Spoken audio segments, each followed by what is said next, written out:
Well, hello, my name is Sean Smith, and welcome to another Voice Advisor Minute, or I should say Minutes.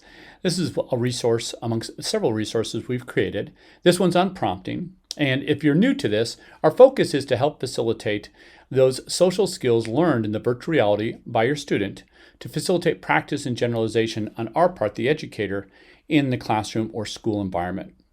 Now, prompting itself, as one would expect, is simply supporting a student, right?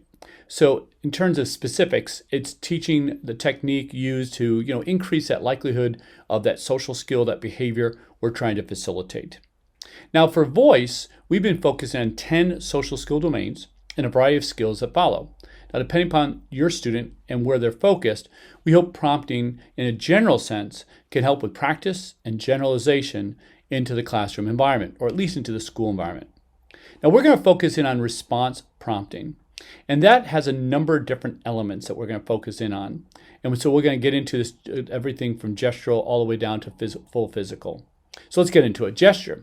So gesture prompting, let's define it first and then get into that kind of least to most and most to least. Basically, as you would expect, we provide a gesture. And there's a lot of different gestures that we can facilitate. But we need to be purposeful because remember, we're asking the individual to generalize that. Understand, interpret, apply, generalize. Now, of course, there's verbal, and again, here we need to be very conscious of the language we use to facilitate what we're saying to the child. Now, in some instances, it could be the paraeducator or an aide in the classroom facilitating that. So we be very, very, very concise in terms of what we want to say and how we say it, and also consistent. In visual prompting, we could use a variety of different things that we're already supporting with the child in the classroom. Could be the schedule we've already created. Could be another visuals that we maybe are creating specifically to apply, practice, and generalize that specific social skill, but it could be also things we're using in the course of an academic day that they're already familiar with. In model prompting, of course, we want to demonstrate. And for those of School of Rock and Jack Bachman, if you haven't seen it, it's an awesome movie. But here he's demonstrating, of course, the use of the guitar. But what we want to do is we want to make sure that what they've understood in the voice virtual reality, how we can facilitate that through further modeling. And of course, it could be through video modeling, and that's a whole nother review that we've offered. But it also could be role playing, which is a whole nother resource we've offered. But the big thing here is that we're modeling it there. Now, physical prompts will end here in terms of the prompting. Physical prompting, and here it's more partial, and we're going to guide. And of course, we need to think about the student's space. We need to think about what's appropriate in terms of our touching, but it might be guiding with an elbow. It might be softly guiding in terms of redirecting. Now, the full physical, now that's something that maybe we'll do more in therapy, and it's generally not school-based, where we give more physical assistance, and we'll just leave that as it's may, but of course, it is an element of overall prompting. So implementation. So for our focus, what we're going to focus in on are least to most and most to least. And so there's lots of different types of prompts as we mentioned, but we're going to focus in on basically least to most and most to least. So with that said, let's take a look at basically least to most first. Oh, and by the way, you're probably thinking, wait a minute, there's lots of other ways to do this type of prompting, Sean. Another day. All right, another day for the moment, but let's go ahead and focus on least to most. Now, least to most in my mind is kind of a 1 to 3, right? So we're going to, first of all, we ask the individual to perform the task without prompting. Now, we may do this in terms of we may have some prompting that we're ready to use, but we're going to basically incrementally increase the level of assistance as necessary.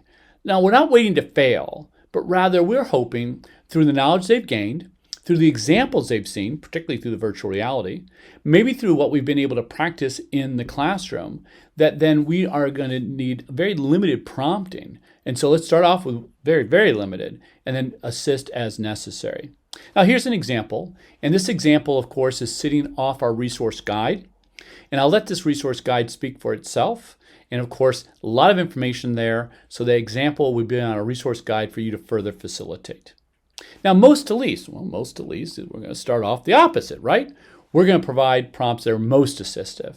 And in so doing, we're going to fade as we find the individual does not need the prompt, as they're successfully facilitating whatever it is, the skill that we want them to master. We want them to apply. We want them to generalize. Now, in this instance, as you can see from the hierarchy, we're kind of going reverse. So we want to make sure that we're consistent in the prompt we give. We want to make sure that the least restrictive is what we're ending up with. But we'll start off with the most, depending upon the individual and that skill we're trying to facilitate. And again, another example here, this is on our resource guide that you can download and use at your leisure. Instead of having to try to understand it right now, we'll leave that as a downloadable for you to apply with your child in the classroom. So now, lots of different questions in terms of what to do in specifics, and so how to do it. And so basically, as I mentioned the guide here, but the least to most is they're not demonstrating the skill.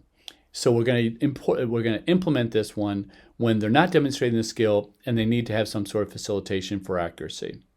The most to least we're going to use in teaching a new skill. So it might be that they just finished the virtual reality, they've just been exposed to it, we think they understand it, we think they now have the knowledge, but now we want to see that do they understand the multiple steps, we want them to practice it, we want to prompt them with the most, then of course over time we reduce that down to being able to generalize. All right, so that was a very brief overview of prompting as one of the resources we're offering in this advisor series. I hope this was helpful. And as you know, role-playing, direct instruction, and a number of other resources we're trying to facilitate, again, focused on practice and generalization for what the skills that have been learned by the student that you're working with in our virtual reality VOISS program. Hope this has been helpful, and come on back for more.